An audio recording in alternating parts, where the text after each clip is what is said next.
Nos pide paso en directo el presidente del Gobierno, Pedro Sánchez, en esa comparecencia. Le escuchamos. De los compatriotas que en las últimas horas han perdido la vida y de modo muy particular a las 102 nuevas víctimas que la epidemia se ha cobrado entre nosotros. Después de 2 meses de extraordinaria dureza, podemos decir que nuestro país comienza a entrar en un escenario distinto, diferente. Primero, hace unos días, fueron los niños, las niñas, más tarde los adultos, quienes volvieron a transitar y a recuperar los espacios públicos.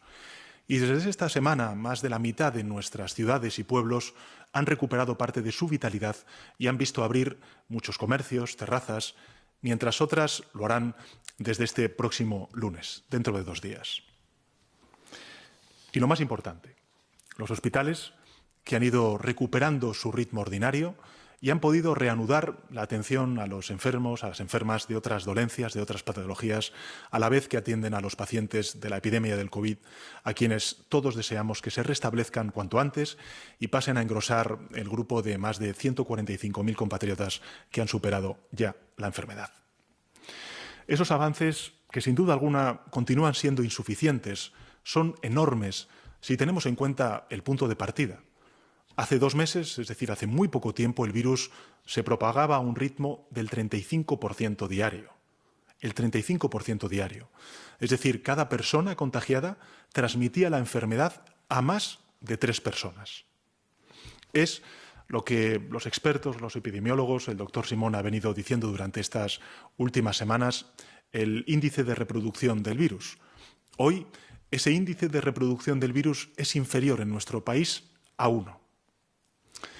Superamos el pico de la epidemia, hemos conseguido doblegar la curva de propagación del virus y hoy el ritmo de contagio del virus es del 0,24%. Es decir, más de 100 veces menos que al decretarse el estado de alarma.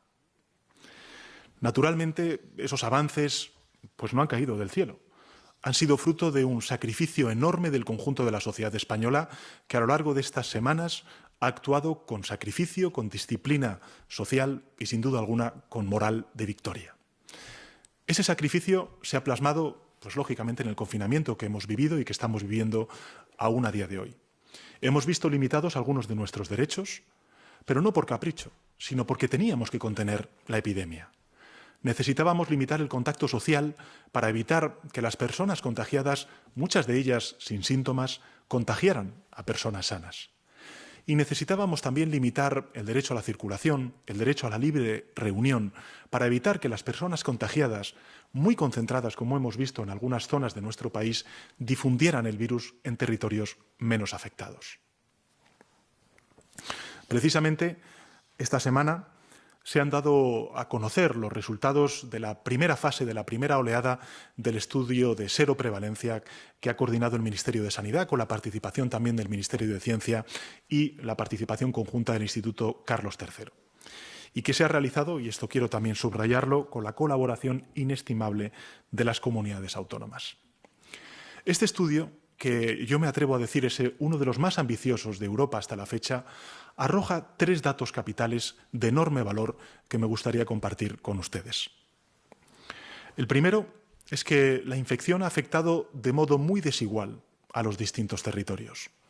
Hay provincias de nuestro país donde el porcentaje de personas que han estado en contacto con el virus es 10 veces mayor que en otras, hasta incluso en provincias limítrofes. La segunda de las conclusiones que me gustaría compartir con ustedes es que solo el 5% de media, es decir, 1 de cada 20 españoles, ha estado contagiado por el COVID-19 con o sin síntomas. Y la tercera es que la letalidad real del COVID-19 se sitúa en torno al 1%, siendo, como hemos visto desgraciadamente durante estas últimas 8 semanas, siendo mucho mayor esa letalidad entre las personas de edad más avanzada y, lógicamente, aquellas personas con patologías previas. Y precisamente esos 2 datos nos aportan 2 lecciones esenciales que me gustaría compartir con ustedes. La primera lección es que el estado de alarma ha funcionado y ha funcionado a todos los niveles, a todas las comunidades autónomas.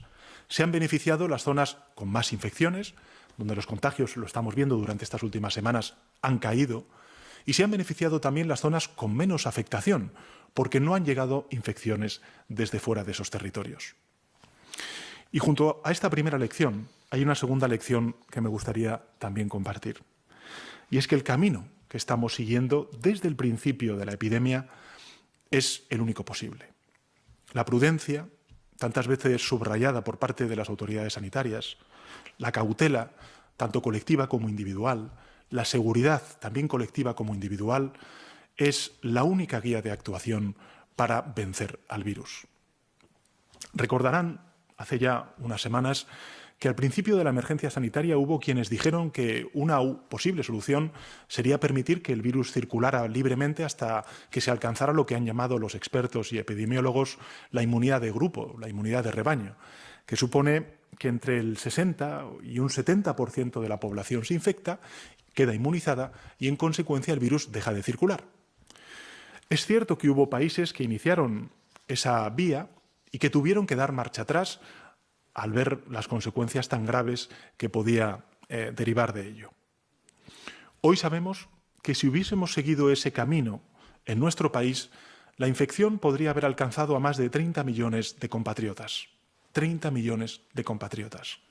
Y sabemos, además, que podría haber costado la vida de alrededor de 300.000 personas. 300.000 personas. 1 de cada 100 infectados. Posiblemente más, porque hubiera colapsado nuestro sistema sanitario y hubiera aumentado la letalidad porque muchos enfermos no hubieran podido ser atendidos. Creo, honestamente, que debemos tener muy en cuenta estas dos lecciones. En primer lugar, que hay que limitar la circulación, la libertad de movimientos, la libertad de reunión entre conciudadanos y también entre territorios durante un tiempo prudencial para evitar perjudicar a quienes se encuentran en mejores condiciones. Y también hay que limitar los contactos personales, como antes hacía referencia, durante un periodo también prudencial para frenar los contagios que aún son muy elevados. Debemos mantener el rumbo que hemos seguido y debemos actuar con la máxima prudencia que nos ha guiado hasta este punto. Debemos seguir, lógicamente, recuperando espacios de movilidad, de libertad, de actividad económica y también social, pero siempre asegurándonos que mantenemos a raya el virus. A esa lógica responde la desescalada por fases y por zonas que ha propuesto el Gobierno y que ha aprobado conjuntamente con las comunidades autónomas. Nos permite avanzar tanto como sea posible en cada zona, sin perjudicar a las demás zonas y manteniendo controlados los contagios. Y, en consecuencia, a partir del lunes, la inmensa mayoría del país habrá iniciado ese proceso de transición hacia la normalidad, lo que hemos denominado la desescalada. La excepción afecta a las zonas más afectadas por la epidemia y principalmente a las dos zonas con mayor densidad poblacional que, a juicio de los expertos sanitarios, no reúnen aún las condiciones para transitar a la fase 1. Esto es, la Comunidad de Madrid y Barcelona y el área metropolitana de Barcelona. Estas zonas, junto con gran parte de la Comunidad de Castilla y León, se mantendrán en la fase 0 hasta la próxima semana, pero con algunos alivios significativos en el ámbito del comercio, así como ciertas actividades culturales y recreativas. Este proceso de desescalada se prolongará, según lo previsto, por un espacio de unas cuantas semanas más. En la mitad del país puede concluir coincidiendo con el inicio del verano y en el resto 1 o 2 semanas después, si no registramos, y esto me gustaría subrayarlo, ninguna recaída a lo largo de este proceso de desescalada. Porque aunque el ritmo de contagios se ha desplomado, aunque el número de recuperados crece, y eso nos ilusiona y nos esperanza a todos, aunque la cifra fatídica de fallecidos desciende, el riesgo, y esto me gustaría siempre recordarlo, continúa ahí. Para que se hagan una idea de lo que les estoy diciendo, la pasada semana hubo en nuestro país 8.604 casos de nuevos diagnosticados. En lo que llevamos de esta semana, la cifra es mucho menor, 2.705. Probablemente alcanzaremos este próximo domingo en torno a los 3.200, 3.500 en relación con el inicio de la semana, el pasado domingo. Aunque son buenos datos, el virus, lo que quiero decirles es que no se ha ido y que su amenaza continúa siendo real. Por eso hoy, más que nunca, quiero utilizar esta comparecencia para pedir a todos y cada uno de nuestros compatriotas que sigan a rajatabla todas las recomendaciones de las autoridades sanitarias. Por ejemplo, la higiene del lavado frecuente de manos, la protección de la mascarilla cuando las autoridades sanitarias hayan señalado la obligatoriedad de los mismos o hasta incluso de manera voluntaria en los espacios públicos y privados, la distancia social de 2 metros en todo momento y en todo lugar. Son reglas que nada tienen que ver ni con ideologías ni con los negocios. Son reglas de salud pública. Debemos asumir todos que hasta disponer de una vacuna, pues vamos a convivir con el virus porque no habrá desaparecido. Y que, por tanto, la amenaza es especialmente aguda durante la fase de desescalada, porque aún hay cientos de contagios diarios, como antes he señalado, que debemos detectar, atender y aislar. La prudencia debe ser la regla, debe continuar siendo la regla. Por todo ello, quiero anunciarles que el Gobierno de España solicitará al Congreso de los Diputados una nueva prórroga del estado de alarma, si bien tendrá características bien distintas respecto a las anteriores porque la situación en España ha cambiado. Para empezar, pretende ser el último estado de alarma y abarcar hasta el final de la desescalada. Por eso vamos a solicitar al Congreso de los Diputados que en lugar de ser 15 días sea alrededor de un mes la vigencia de este último, esperemos, estado de alarma. Estamos dialogando desde el Gobierno de España con todos los grupos políticos que están dispuestos a arrimar el hombro, a acordar con el Gobierno de España, y nuestra voluntad es lograr el gran consenso en el Congreso de los Diputados que existe en el conjunto de la ciudadanía española, con independencia de qué proyecto político voten. Un consenso de que formen parte todos los partidos responsables que quieran ser útiles a nuestro país, seguir salvando vidas y luchar contra la pandemia con las herramientas que nos da nuestra Constitución y nuestras leyes. En este estado de alarma se producirá además, tal y como anticipé la semana pasada, una desescalada también institucional. Lo he dicho antes, estamos en una fase completamente distinta a la del inicio de la epidemia y, en consecuencia, tenemos que adecuar nuestra arquitectura institucional a esta nueva realidad, a esta desescalada, a esta nueva fase. La única autoridad delegada en consecuencia del Gobierno en esta etapa de desescalada será el ministro de Sanidad, el ministro Illa, y decaerán, en consecuencia, las facultades excepcionales que se confirieron a los otros departamentos. Recordemos, al Ministerio de Defensa, al Ministerio del Interior y al Ministerio de Transportes, Movilidad y Agenda Urbana. La referencia en consecuencia de coordinación se condensará en el ámbito sanitario en lo sucesivo. Será, como he dicho antes, el ministro de Sanidad, contando siempre con el asesoramiento de los técnicos del departamento y en conexión estrecha con las autoridades sanitarias autonómicas, quien marcará los ritmos y modalidades de la desescalada, como hemos estado haciendo durante estos últimos 7 días. En este periodo, como ha empezado a ocurrir ya, regirá ese término que ha sido común a lo largo de la conversación pública de estos últimos días, que es el de la cogobernanza.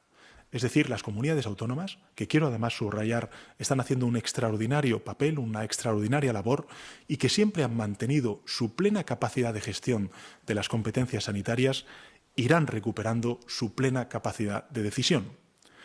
Durante unas semanas más, seguirán parcialmente limitados algunos derechos, fundamentalmente el derecho a la libertad de circulación, con la única y exclusiva finalidad de proteger lo que queremos proteger desde el inicio de esta epidemia, que es el derecho a la vida y el derecho a la salud pública.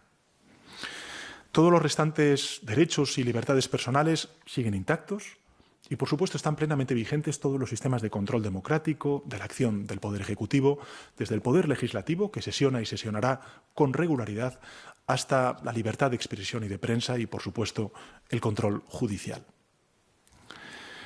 Mientras combatimos la dimensión sanitaria de la crisis del COVID-19, tenemos que hacer frente también a la dimensión económica y social que ha desatado la crisis del COVID. En este segundo frente hemos dado pasos significativos durante esta última semana que me gustaría también compartir con ustedes. De un lado, se ha firmado, a juicio del Gobierno, un importante acuerdo entre el Gobierno de España y los empresarios y los sindicatos para extender, prolongar la vigencia de los ERTEs y así salvar los empleos suspendidos por la emergencia sanitaria hasta el próximo día 30 de junio.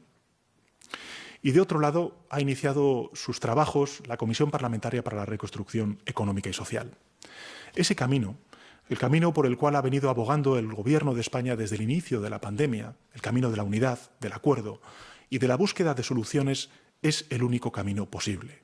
La unidad, lo hemos visto, salva vidas, y la unidad puede también salvar empresas y empleo. Pero también me gustaría hacer un inciso en esta reflexión, porque salvando vidas, salvamos además empresas y empleos. Todo el esfuerzo que hacemos en controlar la epidemia es un esfuerzo que nos acerca mucho más a la reactivación económica y a la reincorporación laboral. Dicho de otro modo, no hay contraposición entre prioridades sanitarias y prioridades económicas y laborales. No debemos engañarnos. El único camino hacia la recuperación económica y la reactivación laboral pasa por superar de una vez por todas esta emergencia sanitaria. Lo explicaré con un ejemplo que atañe a un sector especialmente afectado por esta crisis y tan importante para nuestro país como es el sector del turismo. Como saben ustedes, España es un referente mundial en el turismo. Es una industria que representa en torno al 12,3% de nuestra capacidad anual de producción de riqueza, lo que se denomina el Producto Interior Bruto, y da empleo a en torno a 2,6, incluso más, millones de personas en España.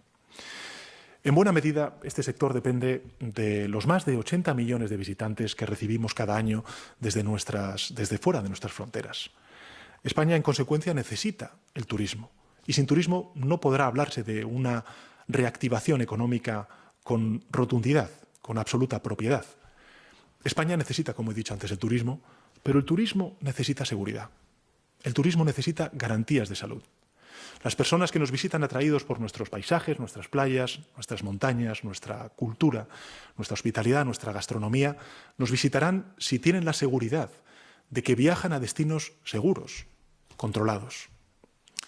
Debemos superar plenamente la emergencia sanitaria cuanto antes para así relanzar lo más pronto posible nuestra atractiva oferta turística. Si nos precipitáramos, por contra, y diéramos un paso en falso, podríamos poner en riesgo por mucho tiempo ese crédito internacional que nos ha costado décadas acumular. Y este mismo principio puede aplicarse a las restantes actividades, al ocio, a la cultura, desde luego, pero también al comercio y a la restauración. Reactivaremos todos estos sectores paso a paso, tratando de evitar las menores recaídas posibles, las mayores recaídas posibles, sin comprometer el control de la pandemia. Y cada paso que demos será un paso seguro, porque si no lo hacemos, si optáramos por priorizar el negocio sobre la salud, acabaríamos echando a perder la salud y también el propio negocio. Y quiero ser muy claro en este punto. Tanto en la desescalada como en esa nueva normalidad van todos los sectores a contar con el apoyo total, pleno, comprometido del Gobierno de España.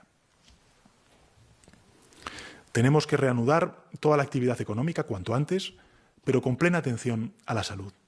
No deben prolongarse innecesariamente las restricciones, ni deben tampoco saltarse etapas poniendo en riesgo la salud y, en consecuencia, la recuperación económica.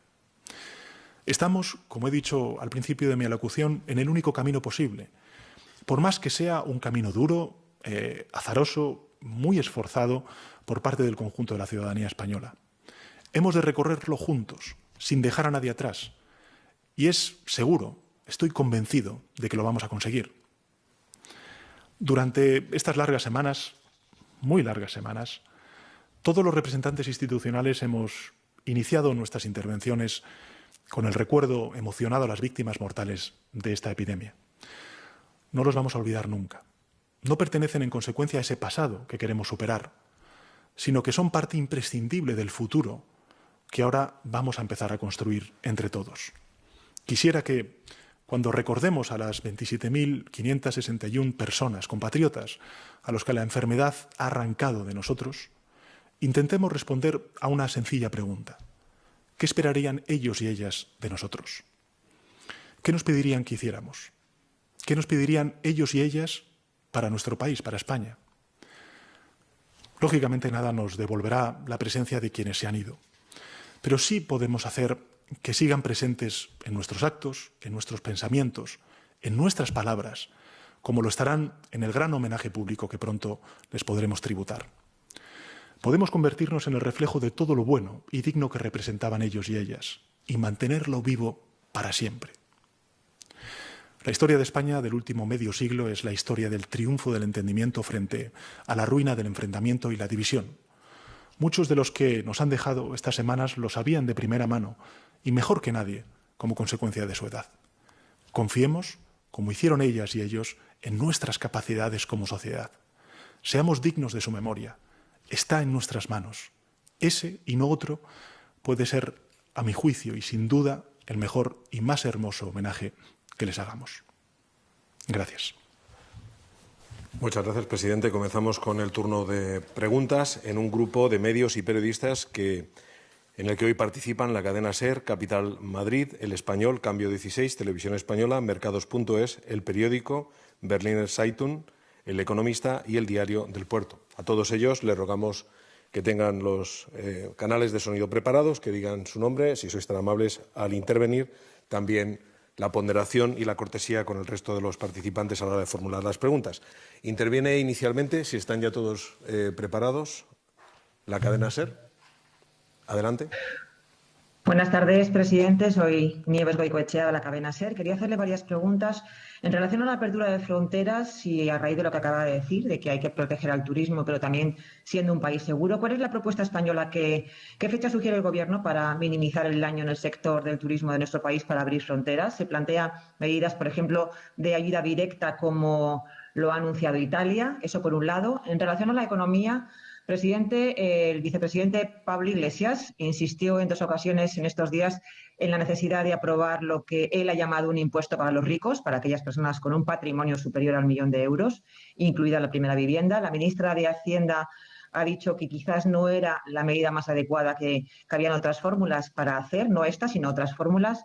Al día siguiente volvió a insistir en la misma idea Pablo Iglesias. Yo quería saber, presidente, ¿a quién apoya? ¿A su ministra de Hacienda o usted prefiere lo que sostiene el vicepresidente Pablo Iglesias, esa idea del impuesto a las rentas más altas? Por otro lado, usted prometió transparencia en todo el proceso de desescalada. Queríamos saber por qué no hacen públicos los informes técnicos y sanitarios con los motivos por los que las comunidades autónomas pasan o no de fase, pero sí hoy se ha conocido, por ejemplo, el informe sobre Madrid en mitad de la rueda de prensa que estaba dando el Gobierno de Madrid, con lo cual ha sorprendido a los propios dirigentes madrileños cuando ya estaba publicado en algunos medios de comunicación. Muchas gracias, presidente.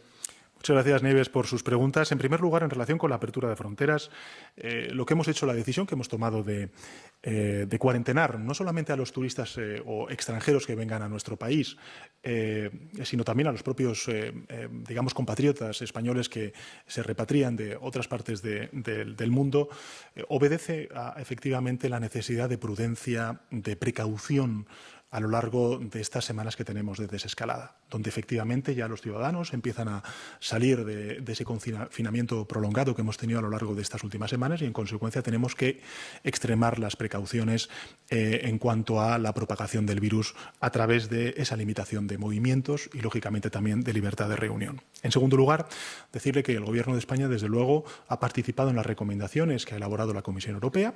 Son recomendaciones que, digamos, son complementarias, que no son contradictorias con lo que está poniendo en marcha el Gobierno de España, porque, y recojo además las palabras de la vicepresidenta de la Comisión, la señora Vestager, la primera fase lo que tiene que hacer es, sobre todo, digamos, garantizar la única llegada de viajes esenciales.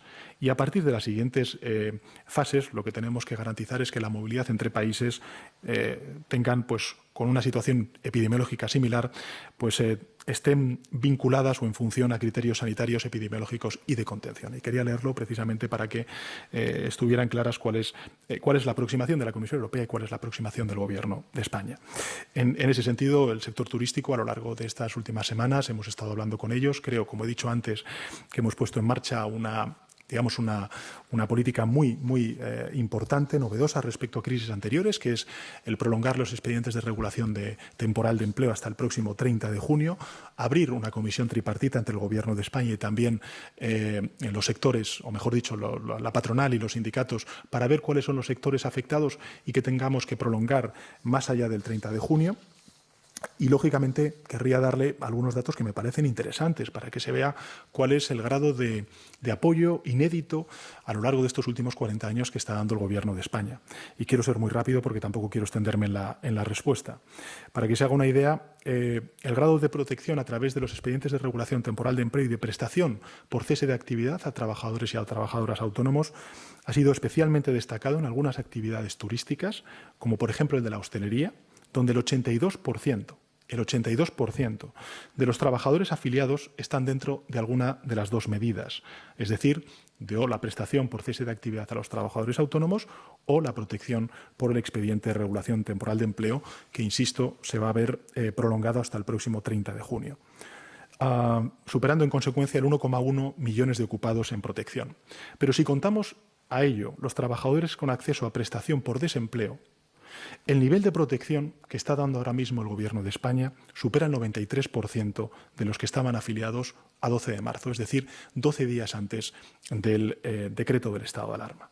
Y, sin duda alguna, también cabe recordar en este ámbito la línea de avales por cuenta del Estado de hasta 100.000 millones de euros que se está dirigiendo fundamentalmente a los trabajadores autónomos y a las pequeñas y medianas empresas.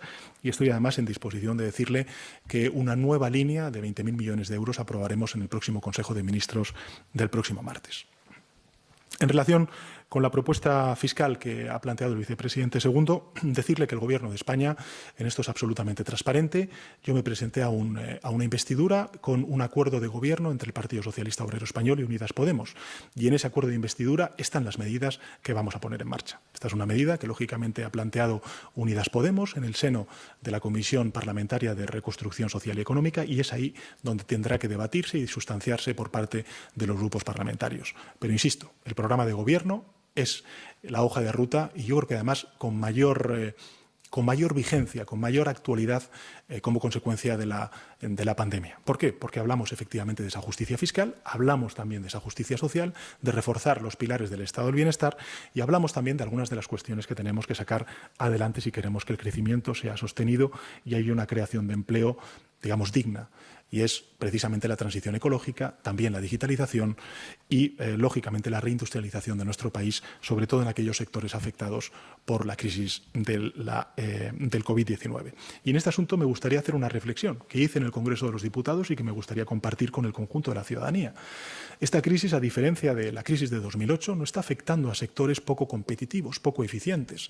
Sectores, recordemos, en 2008 que sufrían una burbuja, como es el sector de la construcción residencial. Está afectando a sectores muy expuestos a las restricciones sanitarias que tenemos que tomar vía confinamiento, vía cierre de actividades económicas, precisamente para contener a la pandemia. Hay, en consecuencia, una España protegida de personas que encuentran su trabajo en sectores que no se han visto tan dañados o afectados como consecuencia de una manera directa de esas restricciones sanitarias, y hay una España desprotegida. No solamente aquellos desempleados como consecuencia del COVID-19, sino también aquellos otros trabajadores y trabajadoras que, o bien por cese de actividad, véanse los autónomos, o bien a través de los ERTES, o bien empresas de más de 50 o de menos de 50 trabajadores, se han visto afectados. ¿Qué es lo que tenemos que hacer? Proteger a aquellos sectores y a aquellos trabajadores y empresarios y autónomos que se han visto directamente afectados por estas restricciones, sostener su nivel de renta, la permanencia y la existencia de este tejido productivo para que, en cuanto ya nos adentremos en esa nueva normalidad y hasta en tanto en cuanto no encontramos esa vacuna, pues lógicamente tengamos los miembros suficientes como para ir reactivando, reanimando la economía, la incorporación laboral a esos sectores y, en consecuencia, recuperar la senda de crecimiento económico que teníamos hasta precisamente ese mes de marzo fatídico en el que, lógicamente, explosionó la epidemia en nuestro país. Y, en tercer lugar, en relación con la transparencia. Mire, creo que el Gobierno de España, más allá de las ruedas de prensa que hacemos, más allá de las comparecencias que hago yo en primera persona, que hace el ministro, o que hacen las autoridades delegadas, o, en consecuencia, también pues el doctor Simón, que está al frente del CAES, y que quiero además reconocer a todos los funcionarios del CAES y del Ministerio de Sanidad el trabajo que están haciendo día y noche, y quiero además subrayarlo, día y noche, en estas últimas semanas, precisamente para dar luz a las comunidades autónomas y, en consecuencia, a ver si podemos ir saliendo ya en esa fase de desescalada. Además de todas esas cuestiones, yo quiero recordar varias otras que me parecen fundamentales para resituar y contextualizar en qué proceso estamos. Vamos a ver, lo primero, nosotros hemos dicho siempre que el proceso de desescalada iba a ser gradual y asimétrico. Gradual y asimétrico, es decir, no íbamos a pasar de 0 a 100 en un día, sino que íbamos a tomarnos, porque así nos lo decían los epidemiólogos, 2 semanas en cada fase para ver exactamente cómo vamos reaccionando ante esta nueva realidad y a partir de ahí actuar con la máxima prudencia. Y que lógicamente iba a ser asimétrico, porque hay territorios que por densidad de población, no en absoluto ninguna otra, digamos, cuestión y particularidad, por densidad de población y por índice de afectación de la epidemia, pues hacen que, lógicamente, tenga que ir un poco más retrasados. En segundo lugar, todos los indicadores que se están utilizando por parte del Ministerio de Sanidad para evaluar la fase de cada una de las provincias o unidades territoriales que hayan decidido libremente las comunidades autónomas ha sido previamente acordado con las comunidades autónomas y bajo el criterio de los expertos, tanto de las comunidades autónomas como del Ministerio de Sanidad. Por tanto, estamos procediendo a una evaluación con una serie de indicadores cuantitativos y cualitativos, con umbrales que han sido previamente acordados por las comunidades autónomas, el Ministerio de Sanidad y con el respaldo de la comunidad científica y los epidemiólogos. En tercer lugar, se produce un diálogo bilateral entre el Ministerio de Sanidad y también las comunidades autónomas. Y en ese diálogo bilateral, que es la segunda ronda que hemos tenido desde el inicio de la desescalada, pues en una amplia mayoría ha habido un gran consenso. Ha habido un gran consenso. Puede haber alguna fricción, puede haber algún desacople en lo que tiene que ser la intensidad y la velocidad de esa desescalada, pero lógicamente al Gobierno de España, y en esto nos lo han escuchado decir en muchas ocasiones, lo que nos importa es la precaución. Basar toda nuestras decisiones en torno a la ciencia, al criterio de los expertos, pero lógicamente con la precaución debida. Y, insisto, la desescalada no es una carrera de ver quiénes son las autonomías que llegan antes o después. Nada tiene que ver con eso.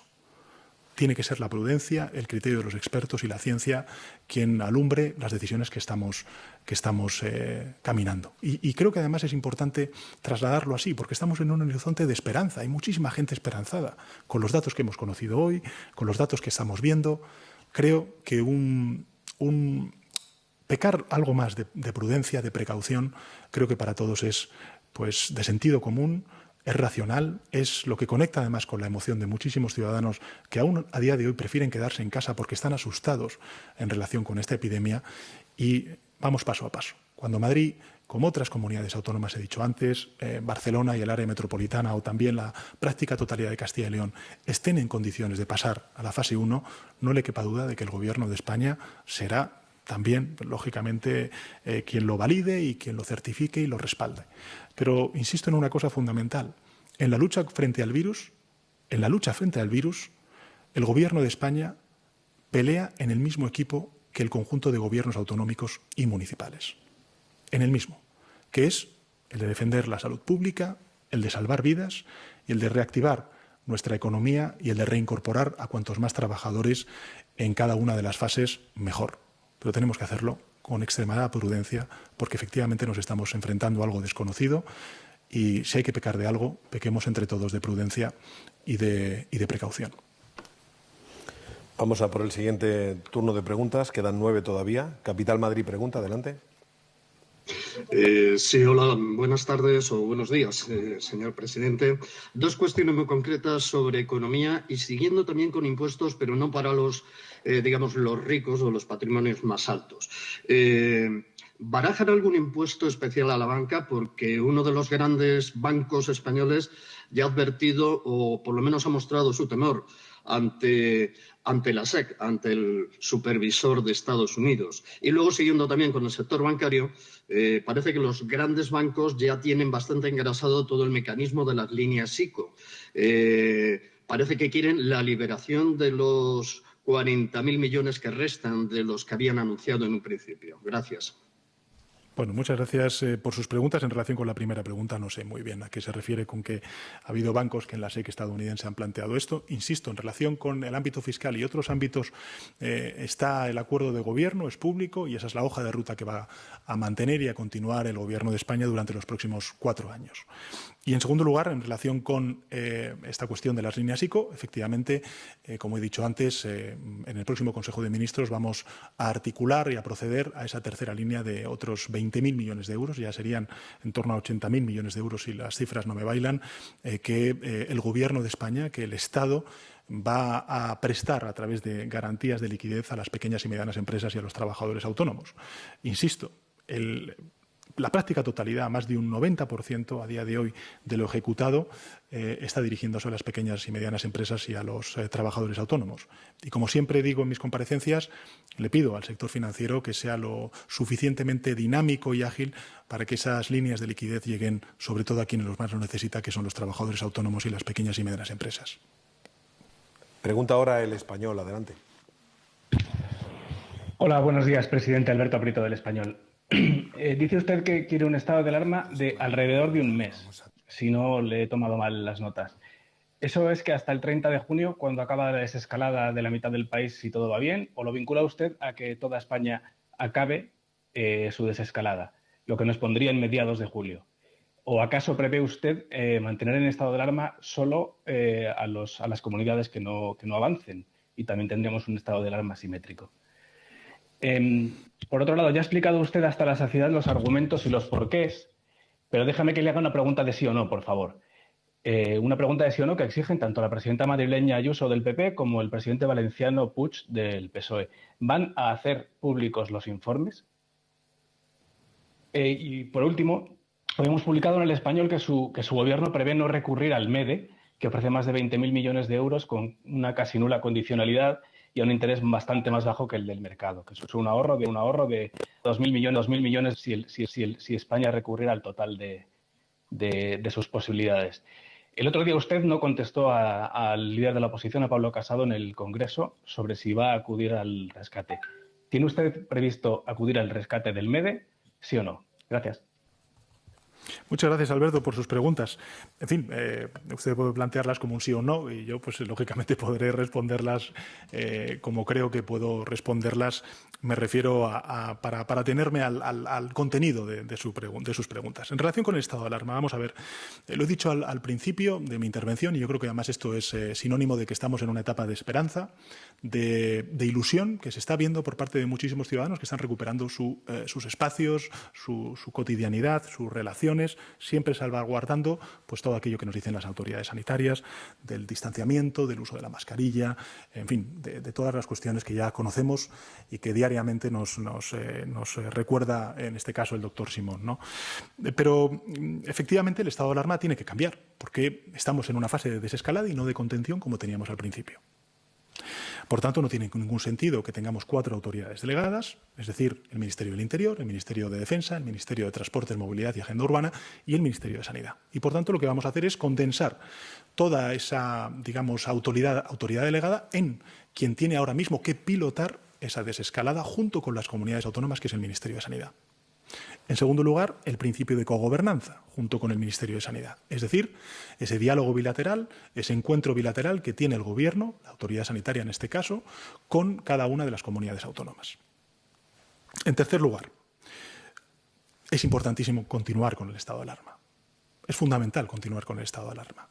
Creo que ese estudio de seroprevalencia único en Europa que hemos publicado, el Ministerio de Sanidad, el Ministerio de Ciencia y, lógicamente, al frente del Instituto de Carlos III, entre otros, nos han dicho 2 cosas muy importantes. La primera de ellas es que el 5% de la población, de media, el 5% de la población se ha visto en contacto con el virus, ha sido contagiado con el virus, consciente o inconscientemente. Hay gente que lo ha pasado asintomáticamente, como bien sabemos. Por tanto, es un porcentaje muy menor de la población.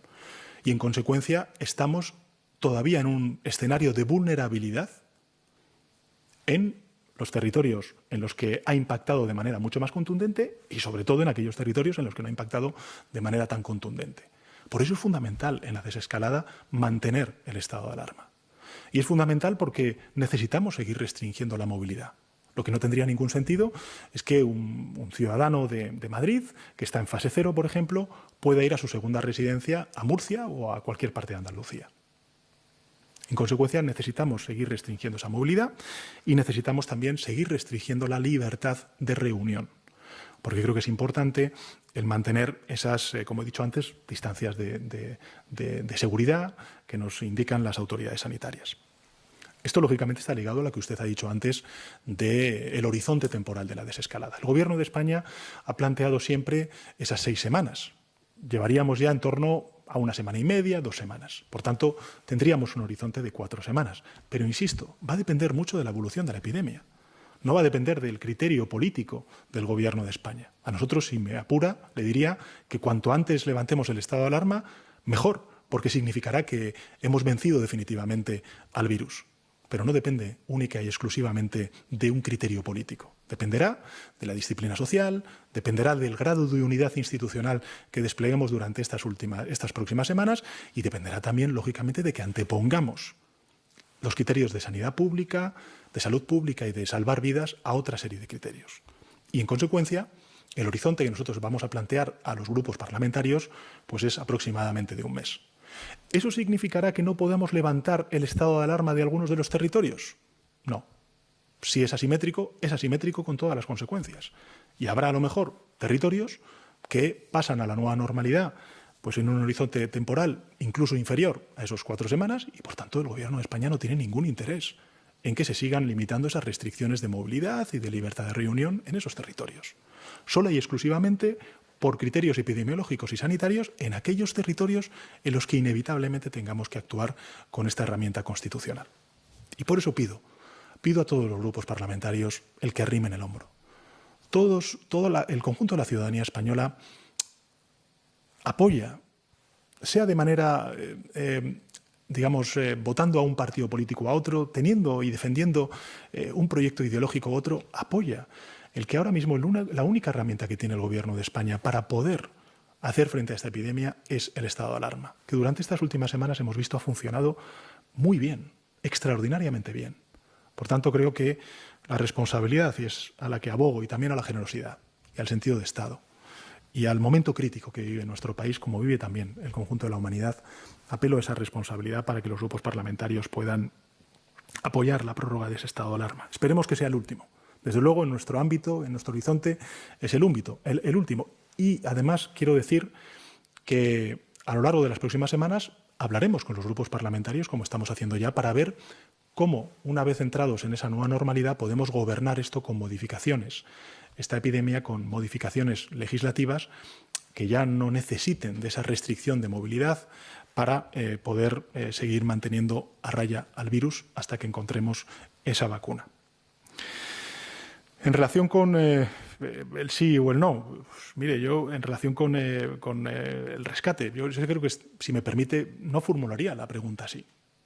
Honestamente, no. El MEDE, la línea precautoria que ha acordado el Gobierno de España y otros muchos gobiernos europeos, precisamente, no se puede llamar rescate, porque es una línea precautoria sin ningún tipo de condicionalidad macroeconómica, la llamada troika, los llamados hombres de negro, que hemos conocido, por ejemplo, cuando se ha rescatado el sector financiero en nuestro país en anteriores legislaturas. Aquí la única condicionalidad es que esos recursos económicos se destinen a lo que se tienen que destinar, que es gasto sanitario, en lo que se refiere a la línea precautoria.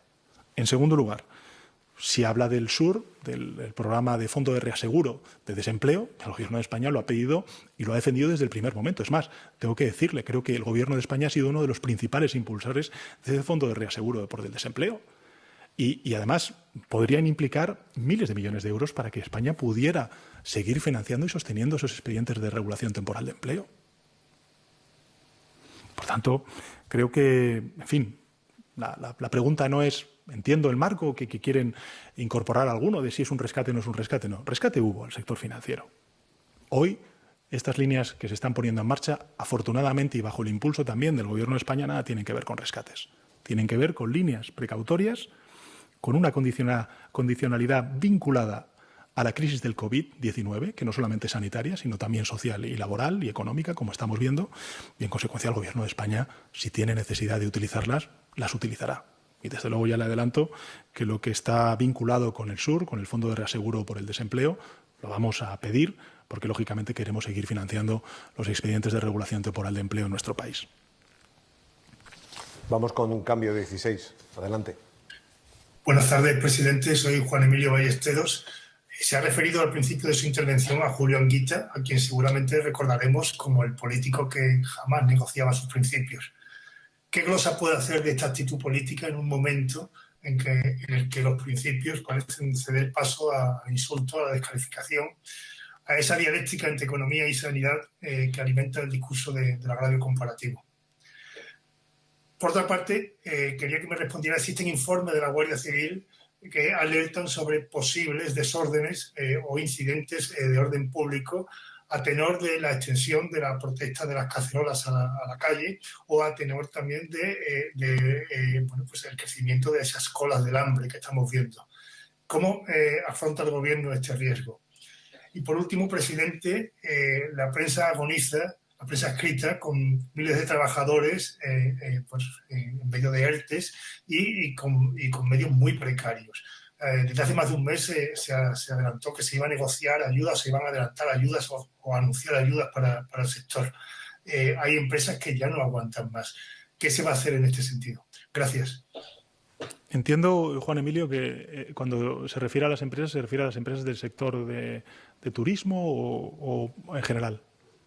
A las empresas de comunicación. De los medios de comunicación. Discúlpeme. Sí. Prensa escrita concretamente. Sí. Discúlpeme, Juan Emilio, no lo había entendido. Bueno, respecto a lo primero, lo he dicho al principio de mi intervención, le traslado al conjunto de familiares, amigos y amigas de Julio Anguita el profundo pesar del Gobierno de España. Creo que Julio Anguita ha sido una figura histórica de extraordinaria relevancia en la vida política y social de nuestro país y en efecto, bueno, creo que políticos con principios como los que él representó, hasta incluso desde la discrepancia que legítimamente pudimos tener en un pasado, me refiero, ahora pues, hablo como secretario general del Partido Socialista, con su formación, la coalición de Izquierda Unida, pues lógicamente cuenta con todo el respeto y todo el cariño la familia de Izquierda Unida del Gobierno de España y, si me permiten esta licencia, de la familia socialista del conjunto del país. En relación con la información que ha dicho usted sobre el informe que se elaboró por parte de la Guardia Civil y que yo honestamente no he tenido acceso a él y no conozco su contenido, sí que le voy a decir dos cosas. La primera, vinculado con las manifestaciones a las cuales usted ha hecho antes referencia, lo que no es importante es el objetivo de y el objeto y el propósito de esa manifestación. Lo que es importante es mantener las distancias de seguridad. Creo que hemos andado un camino muy importante durante estas últimas 8 semanas. Hemos tenido que sacrificar muchos aspectos de nuestra vida social, también económica, como estamos viendo, y laboral, para poder contener al virus como lo estamos teniendo ahora. Y ahora que estamos muy cerca de llegar a esa nueva normalidad, creo que lo más importante es que no relajemos nuestras conductas sociales. Y esas conductas sociales están sobre todo y ante todo vinculadas con el distanciamiento social. El propósito de las manifestaciones, el que sea. Vivimos en un país democrático, un país libre y, por tanto, ahí yo no voy a entrar. Pero lo que pido es que se respeten esas medidas de protección, de distanciamiento social, que, por cierto, no son políticas, no son ideológicas, no son de negocios. Son porque nos han dicho las autoridades sanitarias, los expertos, los epidemiólogos, que son la única manera de combatir y de frenar la propagación del COVID-19. Y, por cierto, han dado éxito, porque el confinamiento ha hecho que pasemos de un 35% antes del estado de alarma diario de incremento, es decir, que una persona contagiada contagiaba a más de 3 compatriotas, y ahora estemos pues, por debajo del 1, de esa famosa R de reproducción, y en consecuencia hayamos controlado al virus. Por tanto, el confinamiento, las distancias sociales están funcionando y creo que es muy importante que las preservemos. Y en relación con la última de las cuestiones, vinculada con la pobreza a la cual hacía usted referencia y que efectivamente estamos viendo en algunos territorios, y también los expedientes de regulación temporal de empleo a los cuales usted antes hacía referencia, decirle que el Gobierno de España, creo que a lo largo de estas últimas 8 semanas, ha hecho un trabajo muy intenso por crear esa triple red a las familias, a los trabajadores y también a las empresas. A trabajadores y empresas, antes he hecho referencia a respuesta a preguntas de un colega suyo, me refiero en el ámbito de las líneas ICO y también de los expedientes de regulación temporal de empleo. En el ámbito de las familias, pues quiero decirle que uno de los principales compromisos del Gobierno de España es poner cuanto antes en marcha un ingreso mínimo vital precisamente para todas aquellas personas que se hayan podido quedar sin prestación hasta que efectivamente pues puedan encontrar un nuevo puesto de trabajo. Televisión Española, adelante. Sí, buenas tardes, presidente. Alba Galán, de Televisión Española. Primero, ha dicho que la prórroga del estado de alarma será de aproximadamente un mes. ¿Puede concretar de qué fecha a qué fecha exactamente va a solicitar esa prórroga del estado de alarma? Y bueno, siempre han defendido en el Gobierno que uno de los motivos por recurrir a este método es por el control parlamentario cada 15 días. ¿Considera que ya no es necesario ese control parlamentario? Y este estado de alarma, esta prórroga, ¿tiene ya los apoyos necesarios para que salga adelante? ¿Cómo van las negociaciones con Esquerra Republicana? Una de las condiciones que le pone es la mesa de diálogo sobre el conflicto catalán. ¿Habrá mesa de diálogo durante la desescalada? Y por último, recojo un poco las preguntas de los compañeros sobre los informes. La Comunidad de Madrid asegura que ha recibido el informe con los motivos por los que no pasa a la fase 1 a las 12:26 de esta mañana. Esos son 17 horas después de la rueda de prensa de ayer del ministro de Sanidad. ¿Es así? Y por último, una vez más, ¿van a ser públicos esos informes? Muchas gracias. Gracias, Alba. Yo, en relación con el minuto concreto en el que lo han recibido en este caso, los responsables de la Comunidad de Madrid, si me permite, yo hasta ahí no llego. En fin, se demandaba ese informe por parte de la Comunidad de Madrid, se le ha dado el informe, e insisto, lo he dicho antes, y me parece muy importante porque, fíjese, mi obsesión es vencer al virus y el medio es la unidad. Y, por tanto, frente al virus, todas las comunidades autónomas tienen que ser conscientes de que el Gobierno de España juega en el mismo equipo, que es el equipo de defender la salud pública, de salvar vidas, de reactivar económicamente nuestro país, siempre sobre bases sólidas una vez superada la emergencia sanitaria. En eso estamos. Y, por tanto, creo que es muy importante que en este momento en el que empezamos a acariciar el conjunto de la sociedad española, esa desescalada, recuperar la normalidad, siempre bajo nuevos criterios de sanidad y de distanciamiento social y de higiene personal que antes he hecho referencia, pues creo que lo más importante es que estemos todos unidos. Realmente la unidad salva vidas y puede salvar muchas empresas y también trabajos. Y creo que es ahí donde nos tienen que ver y nos quiere ver el conjunto de la sociedad española, voten a lo que voten cuando hay comicios. Antepongamos el interés general. Antepongamos el arrimar el hombro, no el de señalar las discrepancias, las diferencias, sino aquello que nos une. ¿Y lo que nos une qué es? La vida, la salud pública, reactivar la economía, reactivar el empleo. Creo que estamos abriendo ahora mismo una etapa de ilusión, de esperanza, de recuperación de nuestra normalidad, y no se puede quebrar, ni porque vayamos más rápido, ni porque entremos en discrepancias que no son tales, porque al final el objetivo que nos une es el mismo, que es vencer al virus. En relación con, efectivamente, los plazos, bueno, pues evidentemente estamos en una negociación con los grupos parlamentarios y lo que nosotros hacemos con absoluta transparencia y total honestidad al conjunto de interlocutores que quieran apoyar o se hayan abierto a apoyar el estado de alarma, que lógicamente pues ya se sabe cuáles son, porque hay otros, en este caso Vox o también el Partido Popular, que ya han adelantado que van a votar en contra y no conocen aún la propuesta, pero bueno, esa es su posición política, pues lógicamente nosotros negociaremos también el periodo de desescalada. Pero lo que sí que insisto es que el periodo de desescalada para el Gobierno de España, que sean 4 semanas, 6 semanas, 5 semanas o 3 semanas, insisto, no es una decisión política, no es un capricho político, no es una decisión únicamente política, es una decisión basada en la ciencia, en el criterio de los expertos, que nos han dicho que para cada fase necesitamos 14 días, porque es ahí, en ese periodo de incubación, cuando podemos evaluar qué efecto están teniendo las medidas de alivio que estamos tomando. Esta semana, por ejemplo, hemos empezado a ver las medidas de alivio de cuando permitimos a los menores de 14 años salir a la calle. Es esta semana cuando lo estamos viendo. Y estamos viendo, afortunadamente, que no ha tenido un significativo efecto. Bien, la próxima semana empezaremos a ver cuáles son los efectos de las medidas de desconfinamiento que aprobamos, por ejemplo, para hacer deporte, para reabrir algunas actividades económicas, para pasear en determinadas franjas. En definitiva, los ritmos los marca la ciencia, los ritmos no los marca la política y única y exclusivamente. Los marca la ciencia, y la política lo que tiene que hacer en este caso, y al menos es lo que ha hecho el Gobierno de España siempre, es basarse en la ciencia para fijar esos horizontes temporales. E insisto, que me parece fundamental, el Gobierno de España, si ve, incluso antes de ese mes, que se puede levantar el estado de alarma en la totalidad del territorio nacional o en una parte del territorio nacional, no le quepa duda de que lo haremos. Y en relación con la mesa de diálogo, bueno, es algo que yo he dicho en el Congreso de los Diputados, a preguntas precisamente del portavoz de Esquerra Republicana. El Gobierno de España quiere abordar todas las crisis que bueno, pues hemos heredado de anteriores épocas y, por tanto, pues una de ellas es una crisis política que se vive en Cataluña y que, lógicamente, queremos abordar. Y en ese sentido yo lo desligaría absolutamente de lo que es el debate del estado de alarma, que nada tiene que ver con esto, al contrario.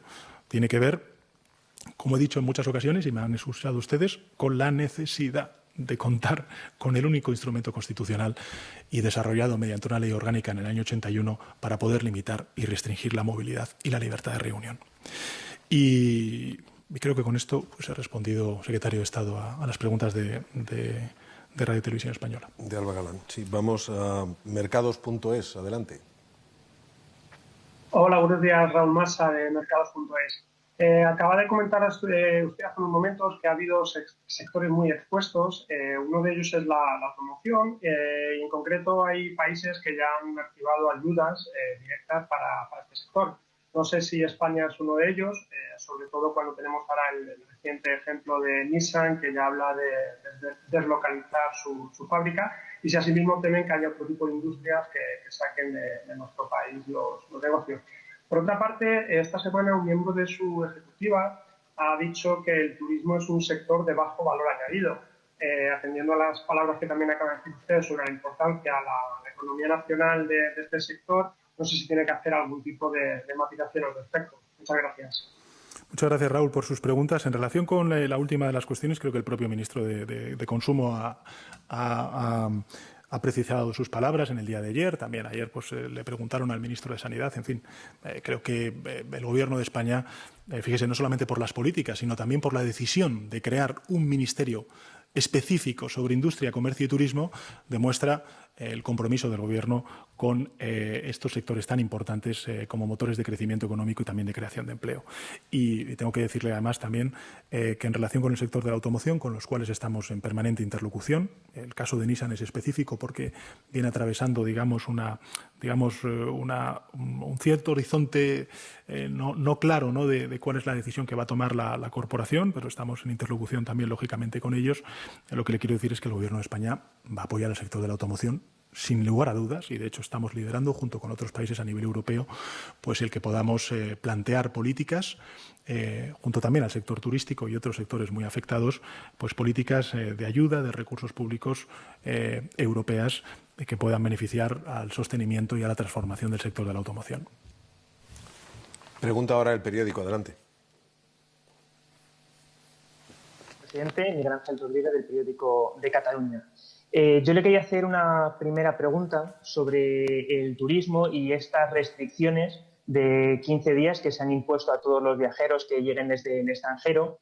Un poco porque, bueno, ha sentado un poco mal. En Francia, por ejemplo, han respondido con una medida similar hacia todos los viajeros españoles que vayan hacia Francia. Y después también Alemania ha pedido un diálogo el lunes que viene para ver cómo se pueden levantar estas restricciones de manera coordinada. Quería saber si esta medida que ha puesto el Gobierno pues, se podría replantear después de cómo han actuado el resto de países. Y por otro lado, una vez se pase el estado de alarma, usted ha hablado de ciertas modificaciones legislativas.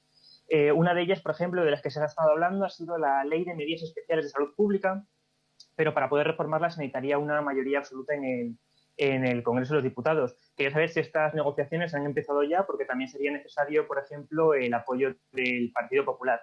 Y en el caso de no lograr esos apoyos, ¿cuál sería el plan B, si es que lo hay? Muchas gracias, Miguel Ángel.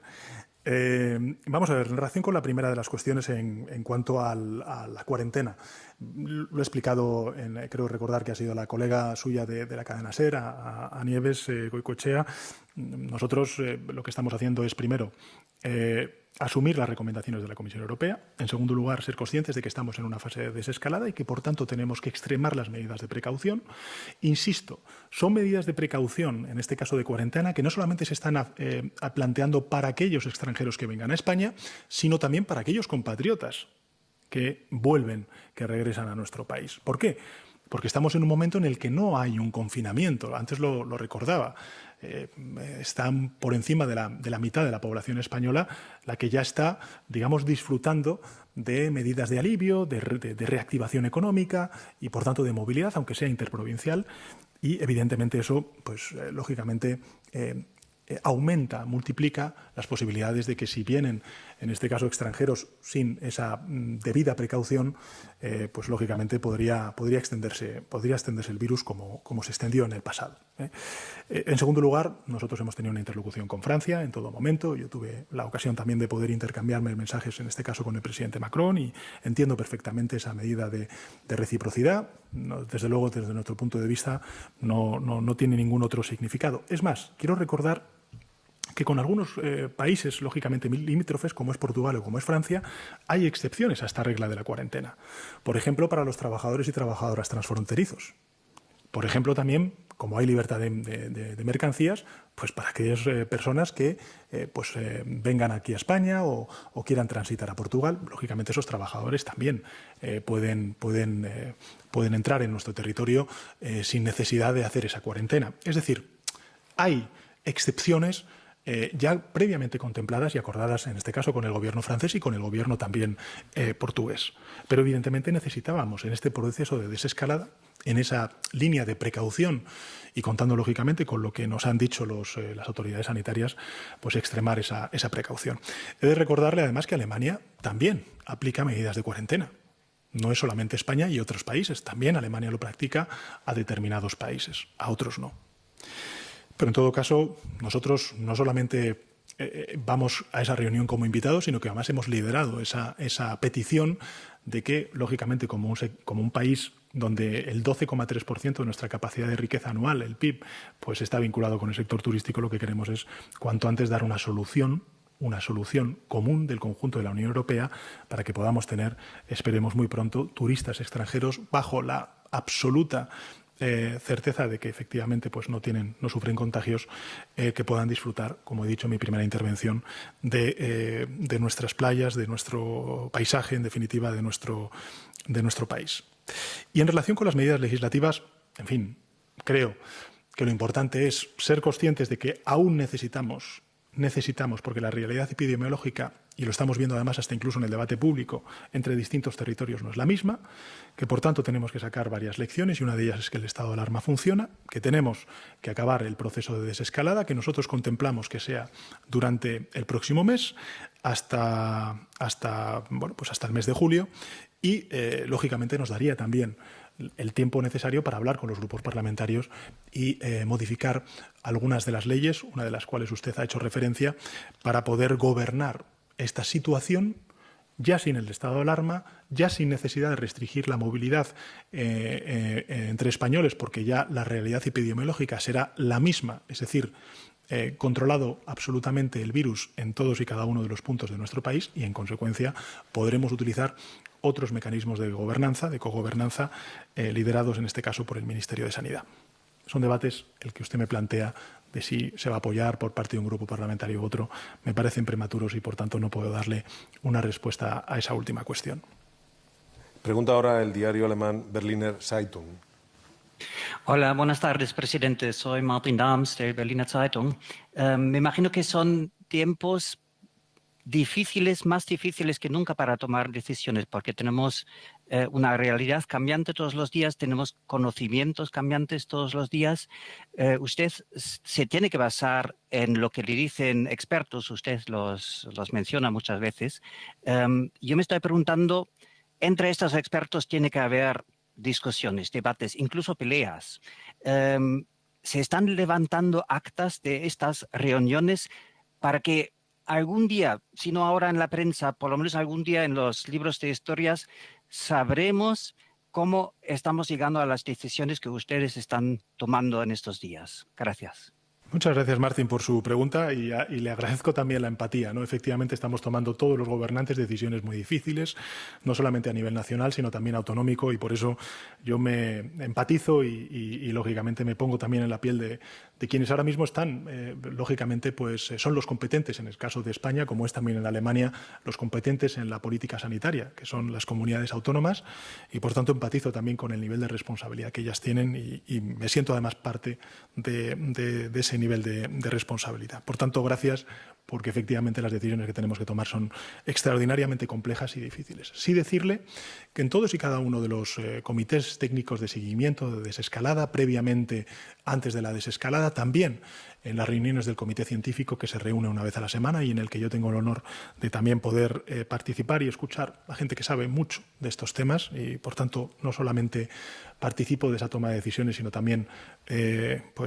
aprendo, porque lógicamente esta no es mi formación, la de la ciencia y la epidemiología.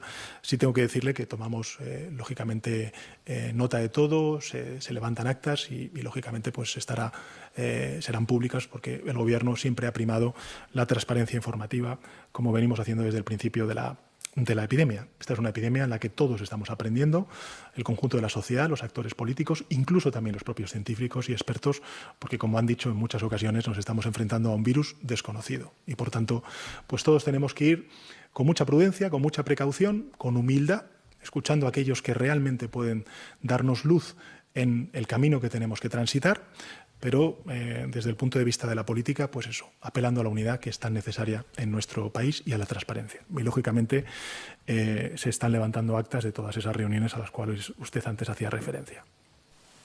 Quedan 2 turnos de preguntas al presidente del Gobierno, El Economista y El Diario del Puerto. Vamos con El Economista. Sí, buenos días. A ver si tengo suerte con el sonido, como la otra vez. Soy Carmen Obregón, del Economista. Buenos días, señor presidente. Yo le voy a formular 3 preguntas. La primera es, dada la situación de incertidumbre que vivimos en estos momentos en España y con un horizonte de depresión económica, de cara a los presupuestos generales, ¿está el Gobierno en condiciones de garantizar que no va a haber recortes ni en pensiones ni en sueldos de funcionarios? Esa es una pregunta. La siguiente tiene que ver un poco con el tema sanitario y también económico. Hoy se ha publicado un artículo en el diario El Mundo donde una importante epidemióloga que trabaja en un centro de la Universidad de Columbia, María La Huerta, ha dicho que en este momento en la epidemia tenemos que ir por delante, por lo que no podemos volver a pedirle a la población que se quede en sus casas durante 6 o 7 semanas más. Bien, pues con esta afirmación mi pregunta es la siguiente. ¿Tiene el Gobierno de España un plan B para que podamos salir de nuestras casas? Y ya por último voy a retomar una pregunta que han hecho mis compañeros y que creo que no ha habido suerte la respuesta, y se refiere al Gobierno de Madrid. En estos momentos el Gobierno de Madrid está estudiando presentar medidas legales porque no está de acuerdo en continuar en fase de desescalada. ¿Qué va a hacer el Gobierno? Muchas gracias.